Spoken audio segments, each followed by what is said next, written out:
Yo, what's good? This is Casey for L King Self for Life Wrestling Takes, and you're now watching Casey for L Wrestling Takes Show.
Hey, what's good, everybody? This your boy Casey Phil, King Self for Life Wrestling Takes. We are back. AEW Dynamite is come and gone.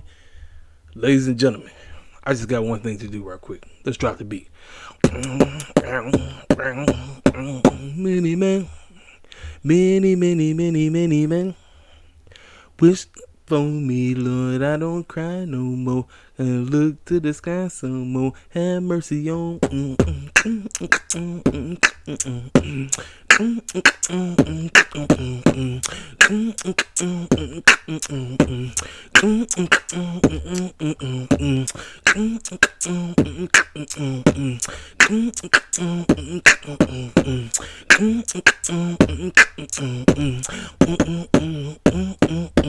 Lord, I don't cry no more. And look to the sky some more. Have mercy on me. Trying to take my life away. Ladies and gentlemen, ain't nowhere in the world I thought I would be watching Dynamite and I was going to be hearing Get Rich or Die Trying's 50 Cents, Many Man. Ain't no way. Listen, the Guns made me legit go back and listen to that whole album. I didn't listen to the whole album. I just got to song number 3. Man, they took me back. And I see cats like Righteous Reg and this other cat crying about the situation, talk about Tony Khan gonna pay for his crimes. Listen, didn't nobody see them coming out today. They won with that intro. I'm serious. FTR has regained those AEW Tag Team Championships, which confirms, ladies and gentlemen, they have re-signed with AEW. They are not going anywhere. We are going to get there. We have the man who was potentially supposed to go to WWE. Vince McMahon came back and got on the phone with Tony and said, I will be in the house on Wednesday night. Yes, ladies and gentlemen, Jay White has made his arrival. He is now AEW bound. They gave him the black bulletin thing with his face saying Jay White is all elite. Listen, we're going to break down everything. I thought this show was pretty good. We started off hot when at the MJF segment. Kind of got a little, you know what I'm saying? But then we picked up at the end. But we're going to break down everything that happened on the show. I'm going to talk about what I think Tony Khan still needs to improve on, and we'll move on from that. So, ladies and gentlemen, let's start off with the beginning. So, Ricky Starks is coming out. Juice Robinson is already out there, right? So I'm sitting up and saying to myself, oh, so here go Tony Khan kicking off with a match, right? No. As soon as Ricky gets into the match, Juice Robinson automatically disqualifies himself. And he beats the brakes off of him. Next thing you know, some music starts going off. And ladies and gentlemen, lo and behold, it's none other than Mr. Jay White, the man who was supposed to be WWE bound. We all had him going to WWE. I had him going to WWE. You had him going to WWE. We all had him going to WWE until Mr. No Chance in Hell brought his ugly head back into the fold. He is now full-on creator. Triple H probably got like 1% control. He has 99% control of creative as of right now, ladies and gentlemen. It's already set in stone. People ready to walk out. It's sad. It's unfortunate, but it is what it is. Jay White, Juice Robinson, they murdered this man. I mean, they beat the brakes off of Ricky. They tore Ricky up, and that's that, ladies and gentlemen. So, is he officially back with the Bullet Club? We don't know, but the Bullet Club storyline is what Ricky Starks has found himself a part of. Because I said, this Juice Robinson, Ricky Starks storyline is not going anywhere. It needs something. It needs somebody to help it out. Jay White is the perfect puzzle piece to help this Ricky Starks versus Juice Robinson / Bullet Club versus Juice Robinson storyline. This means Ricky's going to have to get back up because he's not going to be able to take these two buffoons down by himself. But Jay White coming in, white hot, everybody was crazy, everybody going ham, going nuts. Perfect. I thought it was a perfect segment. I always say, I don't prefer matches. I like some type of story or something. We got a story instead of a match. It was a beatdown and a debut. Perfect on Tony Khan. We starting off white hot. Excellent. So then, Jericho is talking with Tony, and he's talking about the situation about Adam Cole being back. And he said, I respect Adam Cole, but I don't like Adam Cole. I thought what he did to Daniel Garcia last week was just disrespectful. And he knows that whenever I get my hands on him, I'm going to destroy him. And as soon as he started talking, nobody in their right mind thought this man would pull up. Keith Lee comes up and he said, even though I have my issues with Adam Cole, I do have the utmost respect for him, unlike how you do. Let's say next week in Milwaukee, I get to put my hands on you and beat the brakes off you. Now, ladies and gentlemen, people have been wondering, what are they doing with Keith Lee? What are they doing with Swerve? We're going to hear from Swerve on a live Rampage. Battle of the Belts 5, or is it 6? Battle of the Belts 6 and Rampage is a live back-to-back. So thank God, because we've been asking. Rampage must be live, ladies and gentlemen. Forget this tape crap. I'm not trying to know nothing about it. I don't need to know anything. Everything must be live. And it's going to be live, ladies and gentlemen. Kudos to Tony Khan for doing that. We get Keith Lee versus Chris. Now, I personally think Swerve is going to screw up things with that situation, but we got a Keith Lee showing, and he cut a great promo. I thought the promo was spot on. He answered the challenge. Jericho say, fine, I'll wrestle you next week in Milwaukee. So we get to there. Now, we get House of Black. I've been asking. House of Black. All three of these cats must be on TV. If they on my TV screen, it's a plus. I need to see these cats. They must be on TV. We got the best friends, Chucky Taylor, Orange Cassidy, Trent Beretta, taking on Malachi Black, Brody King, Buddy Matthews, with Julia Hart in their corner. This is a fun trios match. Ladies and gentlemen, the trios champions must be on TV every week. We are building the trios division, correct? I don't need to see them 1 week and then they disappear in 3 weeks. They must be on TV. And I like the added touch. Jose's squad was sitting there watching. Obviously, they must be next in line because they're watching. I like that. Add it up. Like, basically what you want to do is you want to make the competition look like they worth it. Like, okay, we're not just sitting up here just having matches just to be having matches. The clowns that's in the division need to be paying close attention because they want a shot. And I like that little added touch that they were sitting out there in the audience watching. Perfect.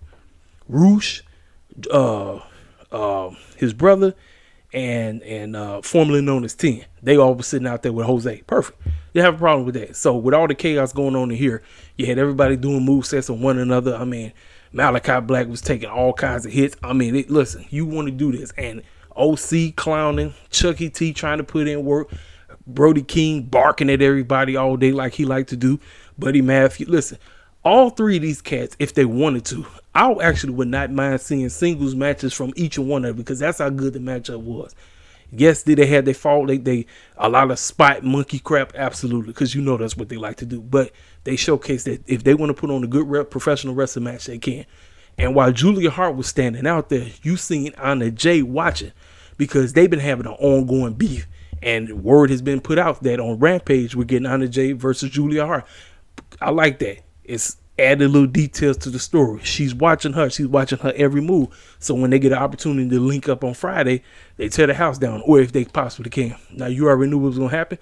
They made you think that the best friends is going to win. Malachi Black and company get the job done. Buddy Matthews, I believe he pinned Chucky T. I could be wrong. I think he pinned Chucky T. They get it done, handle the business, and we move on. So good opener, good match. Then we get backstage segment. Looked like Christian Cage was in some kind of fiery pit or something like that. So I like the added details of when he got put down into that doggone casket. It's like he went to hell or something like that. And while in hell, he found a revamped, a darker looking version of Luchasaurus, who's been off TV because of two things. Lucha's been off of TV because he was hurt, and he was off TV because there was some kind of lawsuit going on that the creators of the mask he was wearing, I'm assuming it was the black mask, they didn't get, Tony Khan and them didn't get licenses for, so it was some kind of lawsuit going on. So that's why he was off TV for that while. So obviously he's back and he looked more sinister. Ladies and gentlemen, I personally believe AEW has finally got their version of Kane. If they present Luchasaurus in that light, he could be AEW's version of Kane, a devious monster that just terrorizes the entire locker room. I love that segment. It was perfect. He walked, it was like he seen the man come walking through the doggone fog, and he looked back, looked devious as heck. I say, this is your Paul Heyman, your Paul Bearer and your Kane. I mean, this is perfect. Right there. I loved it. Great. Then we get this outstanding AEW Women's Championship match. Ladies and gentlemen, this past weekend and today, I seen 4 great women's wrestling matches. I seen Suzuki versus Athena for the Ring of Honor Women's Championship. I seen Charlotte Flair versus Rhea Ripley for the SmackDown Women's Championship. I saw Bianca versus Asuka for the Raw Women's Championship. And I just seen Jamie Hayter versus Rhio for the AEW Women's Championship. Ladies and gentlemen, if women's wrestling is able to get a chance, no matter the company, women's wrestling can thrive so much. The promoter must get behind them. All 4 of these women, or all 8, all 8 of these women gave us nothing but stellar matches this weekend. And then tonight, I can't even really say anything else about Jamie Rhio. Everything from top to bottom, from the start to the finish, I loved everything about this. I'm such a huge Rhio fan. I wanted to see Rhio win. I knew she wasn't going to win, but that's how much you like. And you love Jamie. The atmosphere out there in New York and Long Island, they loved every moment of this. They got a "This is awesome" chant. And I said, that's what you want. Britt Baker came trampling up out there a little bit later on.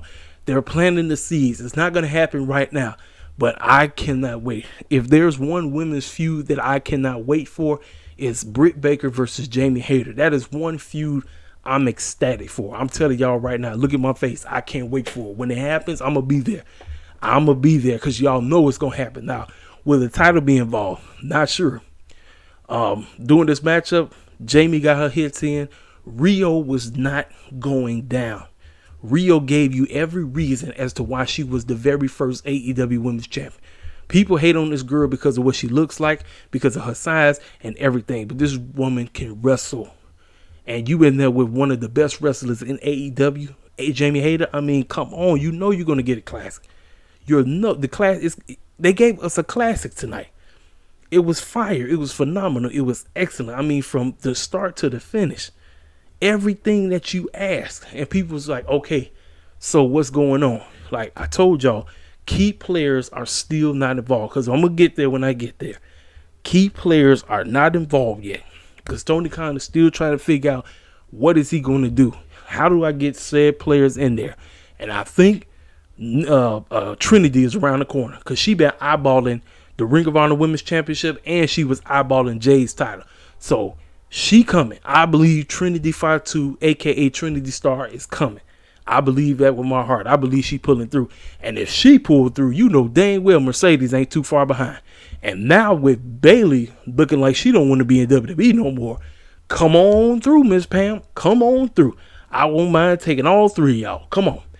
If they come through, the AEW Women's Division just continues to shoot up. Shoot all the way up in the air. Man, these girls tore the house down. I paid listen, I went down to my phone to make a tweet every now and then, but I was paying full attention to what was going on here. People jumping off of ropes. You had Rhio trying to do her best version of the 619. Jamie doing knockout punches. I mean, just everything. And Rhio was not going. Every time she tried to take her down, Rhio said, you're not pinning me, girl. You are not going to pin me. I'm going to find a way to win. But it wasn't enough. My girl, Jamie Hayter, retains the championship. And after the match, she gladly shakes her hand. They put in a wonderful job. So obviously, you know, somewhere down the line, Jamie Hayter, Rhio, Britt Baker will link up. It's going to happen. We just need the added players for the other team. So as soon as this match ended, you had the Outcasts talking, and they said, great match. The girls did what they had to do, but let's get back to business. At the end of the day, one of us will be wearing that AEW Women's Championship. They got right to the point. So the teasers of what they plan on doing are being set. One of them is winning. I think Ruby's finally gonna get her moment. I don't know when is she gonna get her moment, but Ruby's definitely going to get her moment, ladies and gentlemen. I'm not sure exactly when, but Ruby's gonna get her moment, and Ruby will become your AEW Women's Champion. I believe it's time for Ruby to get it. Now, is Ruby a better wrestler than Jamie? You heck no, but because of how things are being presented, how they're being pushed, how they're being marketed, you got to pay close attention of, again, the key players who's supposed to be added to the story. That is the whole point of the AEW Originals versus the Outcasts. Key players must be involved. If they don't get involved, we're going to be sitting here wondering what the heck are they doing. So then, as soon as we got, Renee talked to her. Soon as that, we got 2.0 Jake Hager coming out there talking about, you want to know what makes daddy matches nipples hard? The Acclaim joined the JAS. So Cool Hard Hands said, hey, come on out. Let's do what y'all got to do. The Acclaim came out. They gave their little rap. Fans went nuts out there in Long Island. They went marked out. They went crazy. Cool rap. Say what they got to say. But they was rapping as if they don't want nothing to do with the JAS. But these circus clowns still say, hey, you guys still want to join us. So how about we have ourselves a 8-man tag team match on Rampage? Whatever that means.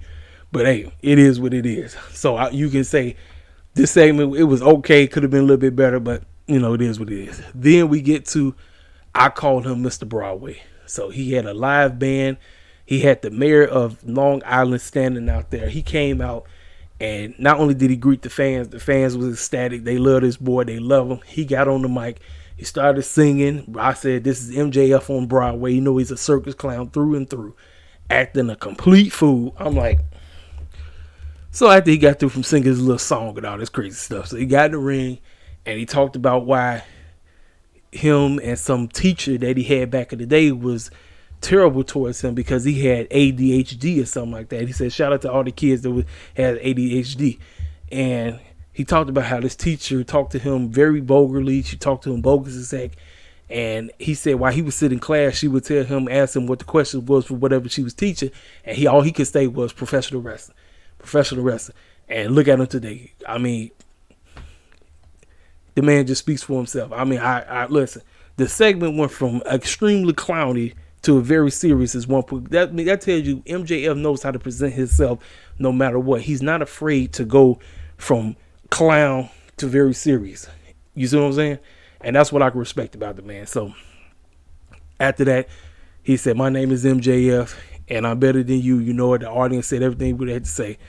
So as soon as he went back, he said, y'all want an encore? Like I said, because the mayor spoke, he said what he had to say. The fans didn't want it. They didn't want to, you know, they was booing him. A lower taxes chant got spewed.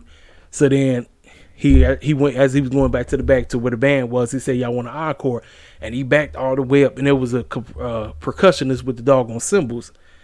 He had his face mask on and a thing on his head.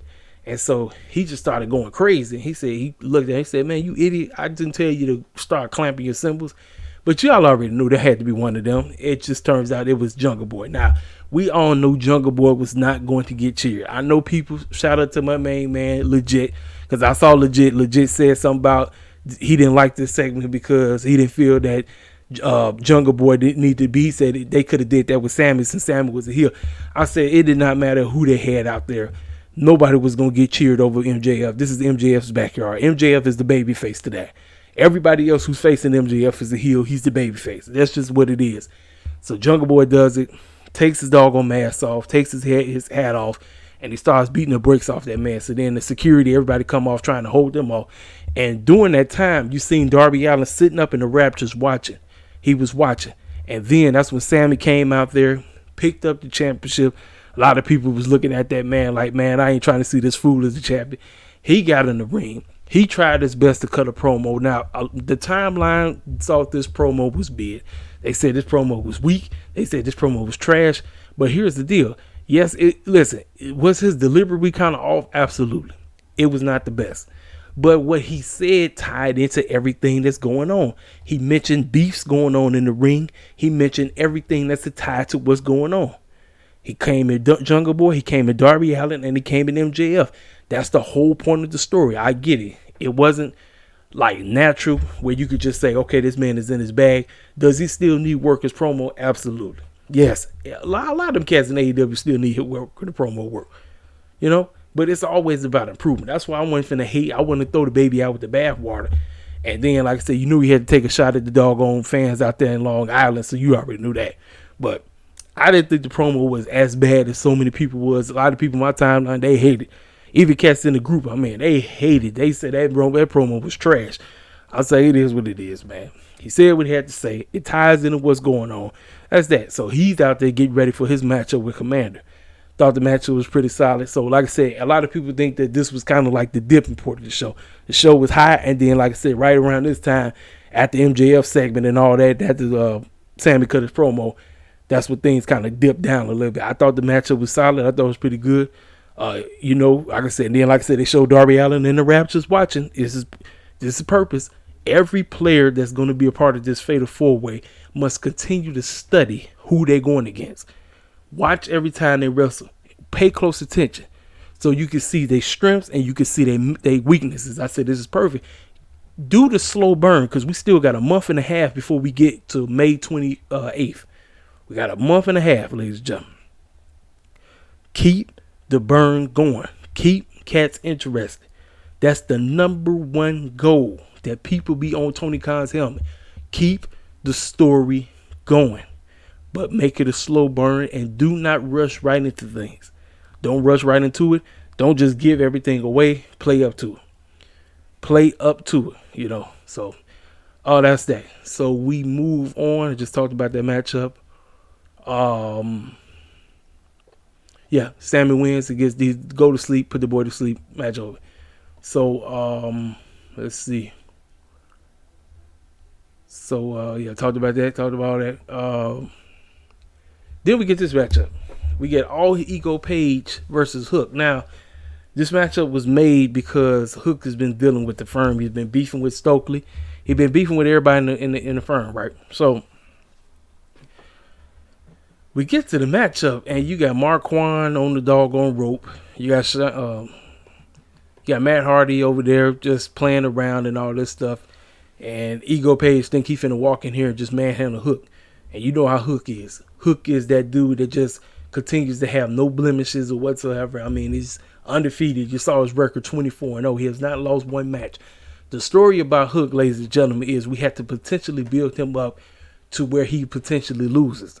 That's the whole storyline with Hook in the FTW Championship. Build him up to the place of where he can finally take that said loss. Now, doing everything that happened, Ethan Page tried to go get the FTW Championship, and him and Matt Hardy was playing tug of war with it. Well, Marquand was distracting the referee, and Matt Hardy basically took the championship from him and whacked Ego, and then Hook just got the 1-2-3 match over with. I'm like, if you doing the same matchup, as a matter of fact, we running the back matchup again on Rampage. Y'all could have just said this from Rampage. Just call it for what it is, man. Y'all could have just say this for Rampage. Say this for Rampage. and then potentially move this over to Dynamite. But like I said, right here was, like I said, when Dynamite kind of started dipping for me. It was like we was up here, and then we just, but we kind of picked back up after this. So Hook retains. He is 25-0. Then we get to this. Now, it wasn't even supposed to be a matchup. I thought they were just coming out there to talk. Turns out Claudio, Moxley, and Wheeler Yuta basically beat the brakes off some jobbers. I mean, it wasn't even a match. They murdered them. So then Brian started getting on the mic, and he got into straight heel mode. He said, I went home 2 weeks ago, and I loved it. I love my family, and I love being at home. But I realized I love my real extended family, the BCC. I love Claudio. I love John Moxley. I love Wheeler Yuta. And he went down the list of why he loved everything about each individual.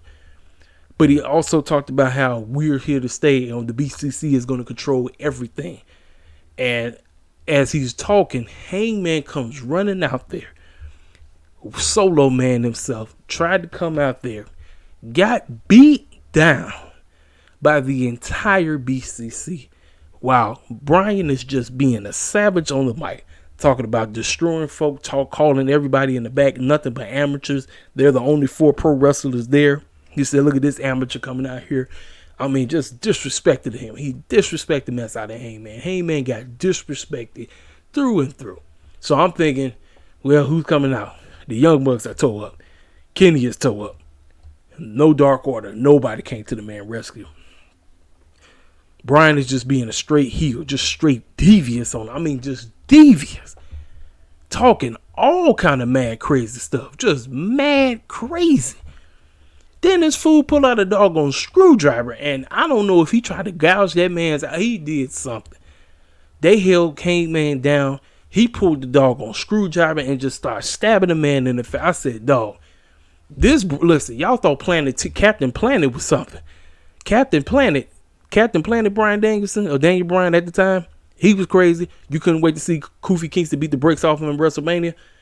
This Brian, I don't even know. This some next level type of stuff. This some devious, evil clown stuff. I mean, man, I ain't never know he can go to this level. Tried to take this fool's eyeballs out. I said, man, just gouge. I don't know if Heyman finna run around with a doggone patch on his eye now. I don't know. But they held that man down, and Brian was over there. Boom, boom, boom. I said, that's crazy. I said, listen, the BCC on heel mode, man, they just terrorizing everybody. They are terrorized. I did not think Brian would come through and just be the mouthpiece and just go. They on another level. This BCC group is on another level, just ready to terrorize the entire locker room. They're going to terrorize the AEW locker room. Then they're going to go downstairs to the Ring of Honor locker room and terrorize them. This is crazy. This is some crazy stuff. And Moxley ain't went nowhere. I thought this fool was finna go on vacation. This clown ain't going on vacation no time soon, period. This fool ain't going nowhere, especially now since they about to be on this terrorizing run that they about to be on. And so let's see. Now, before this, we got the major announcement, if I'm not mistaken. Before we got to the main event, we got the major, because I'm trying to remember everything before we get to the main event. Tony Khan, Nigel McGuinness, and Adam Cole present to the world what was the big news. Now, I'm in the group chat, and everybody in the group chat told us exactly what's going to happen.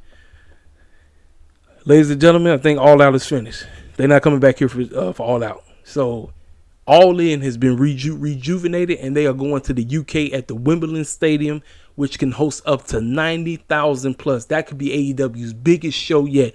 August 27th on a Sunday. Man, listen, that's huge news for the UK folk. But lo and behold, Tony Khan, man, listen to me and listen to me good. I hope your crew, I hope your wrestlers, I hope everybody stay 100% healthy. I hope cats don't get into no backstage beef or no foolishness.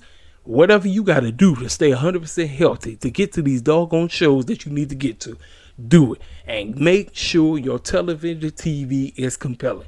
Because if you want fools to go to that doggone show, you want that place to be filled up, you want this to possibly be your biggest AEW crowd yet, you want people to care. You got to get people to care. You got to get people to tune into your show every week, regardless if it's Dynamite, regardless if it's Rampage, every week. Get the buzz up there. Keep it up. You don't want it to Because you do know cats like myself, and you already know who. Cats like King Mike and BC Amplified, you know we going to destroy you. We will destroy you. We will not hesitate. We will cook you left and right. I told you, I'm a realist when it comes to AEW, man. I love AEW. But we will cook you if you drop foolishness, if you give us trash. Main event time. We get to the A-Boys versus FTR. Titles versus career. Tag team titles versus career. FTR come out there to a warm welcome to the crowd. And then the A-Boys come out. They don't come out to their original theme song. The A-Boys come out to Mini Man. That's why I did the beat up at the beginning. They came out to 50 Cent, Mini Man. Wish death upon me. Nobody, I ain't nowhere in the world I saw that. I said, these fools legit made me go on YouTube Music and pull up the old school album, Get Rich or Die Trying. I legit did that. I'm not playing with y'all. They had me go pull it up. They had me go pull that album up. I said, man, this is crazy. Ain't nowhere in. I said, man, they won with that interest. And I said, like I said earlier, I saw Reggie Righteous and them acting a fool, complaining, talk about Tony Khan and failed and he got to pay for these crimes. And then he told 50 Cent to sue them. I'm like, man, look, Tony Khan must have paid a hefty dollar to get them to all have him play that song. He had to get a hefty dollar. Because, I mean, ain't nowhere in the world I seen the A-Boys coming out to no Mini Man. They came out to that, man. I said, dog, I legit stood up. I stood up. I said, man, this is crazy. I said, this is crazy. These fools got Mini Man. So the matchup itself, should be fair. I'm going to be a valuable sandwich. It was a okay matchup until we got close to the end. Throughout this matchup, the A-Boys were cheating their behinds off. They were cheating every aspect, and Paul caught everything they did. They cheated very hard. The match was even over when my man, I believe it was Colton, pulled Paul out. 1, 2, 3. The man it was 3, and he pulled him out right when he hit 3. Austin had the, I believe it was Dax. Dax had that man. He had Austin pinned because Cash was somewhere asleep. They had knocked Cash out. He went to bed right quick. And so, like I said, I mean, they just cheated in the man straight, low blowed the man right in front of his. I mean, they was just cheating. So Paul was like, look, I got to. I mean, you guys gonna win, but you just won't be winning championships.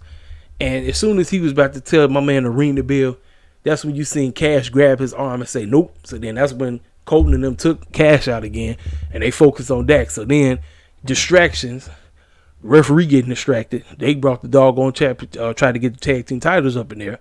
Dax not paying attention, gonna jump right onto the doggone tag team title. And again, they trying to cheat. So everybody thought the match was going to be over with. They thought the match was done. Nope, the boys said, no, we kicking out. So then, that's when they said, no, we about to win these championships back. And that's exactly what happened. FTR are your new tag team champions, ladies and gentlemen. They got it done. They are staying. That is official, ladies and gentlemen. FTR ain't going nowhere. They're not going back to the E. And apparently, when the show went off the air, somebody had a sign that says, Tony Khan fears Vince, but they was ripping it up or something like that. I'm like, they ain't going nowhere. I knew they wasn't. I said all the trolling that FTR was doing about this, they don't want to be there no more, and they ready to go back to the E. That was just the trolling aspect. Ladies and gentlemen, FTR is here to stay. They're not going. I knew they weren't going anywhere. And that should let you know who is around the corner. To my Moxley and elitists. He's coming back, whether y'all want him or not. FTR re-signing is a dead giveaway. He's returning.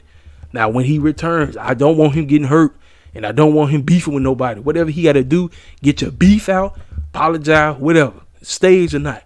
No more beefing. We want the drama on TV.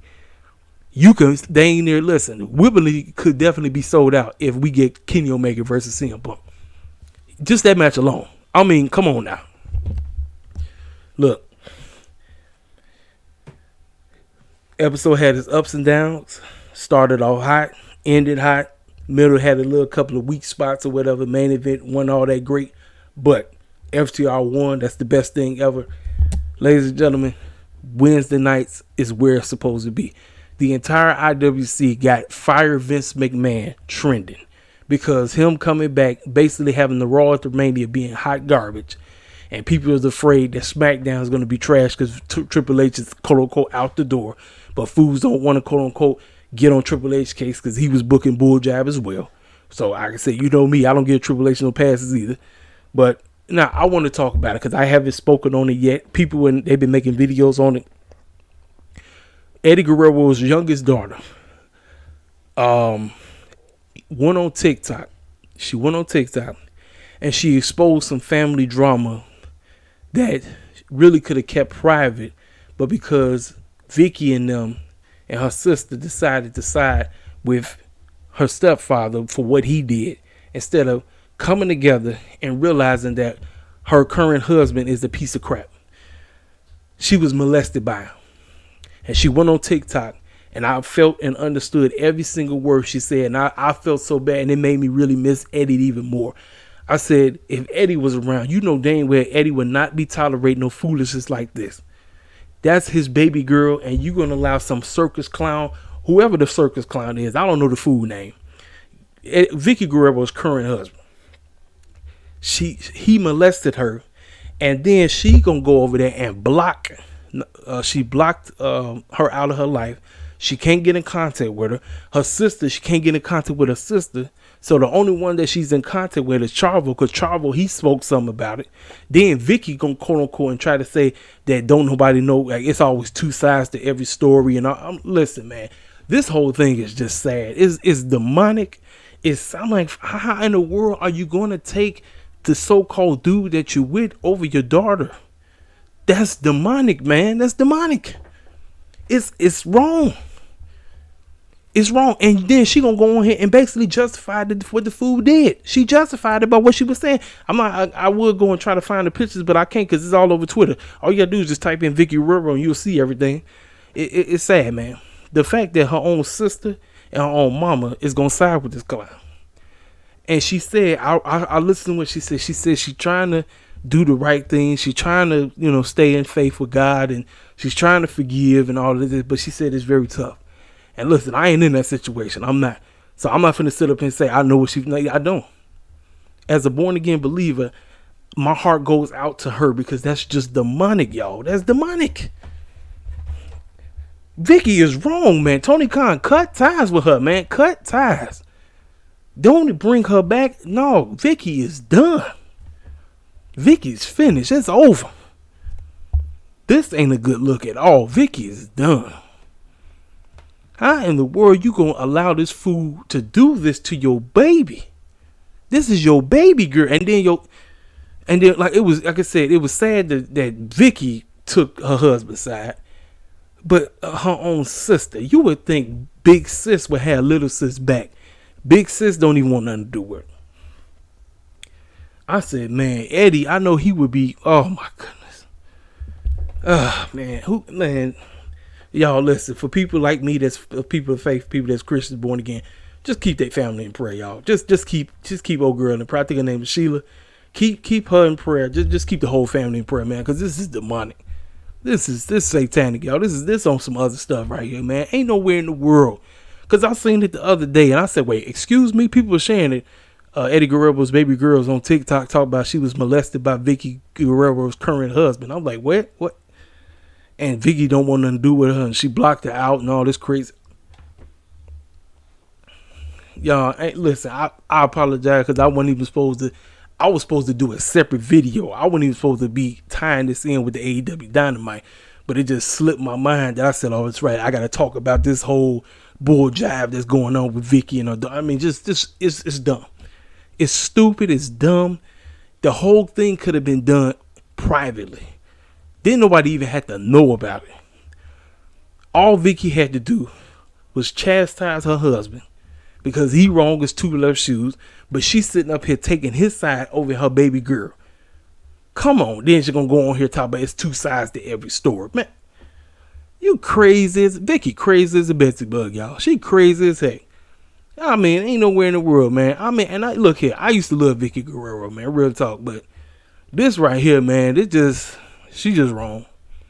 She's just wrong, man. It's just wrong. Just wrong, y'all. Just wrong. But That's all I got, man. Ladies and gentlemen, this has been KCFL King Set for Life Wrestling Takes. It's always good to come on here. We 224 strong. I appreciate all the new subscribers. I thank everybody coming through, joining the nation. Come on through. This is KCFL King Set for Life Wrestling Takes. If you're new, feel free to subscribe. Hit the like button. Get them likes up. Hit the comment section up and tell me what you thought about tonight's Dynamite. Did you think Dynamite was great? Did you think Dynamite was mid? Tell me. Hit the comment section up. I'm always willing to listen to what you have to say, regardless of the feedback. Always keep it clean. Like I said, you can disagree with me. Don't cuss me out. Don't, like I said, that's all I ask. Just keep it clean. That's all I ask, But I appreciate everybody that's been rocking with me, man. I told y'all I'm trying to be consistent. I'm trying to stay, relevant on here. Like I said, because it's all about growth. It's all about growth with this channel. And like I said, I appreciate everybody that be coming through all the time. Y'all don't even know. Even the new cats that don't even say nothing. I appreciate y'all that be tuning in, that be watching my stuff. Y'all came through for the WrestleMania videos. I appreciate that, man. We're going to keep growing this channel more and more. And I'll catch y'all cats this weekend, I believe Friday. I'll catch y'all cats on Friday. This is your boy KCFL King Set for Life Wrestling Takes. And I'll talk to y'all cats later. I'll let you boy.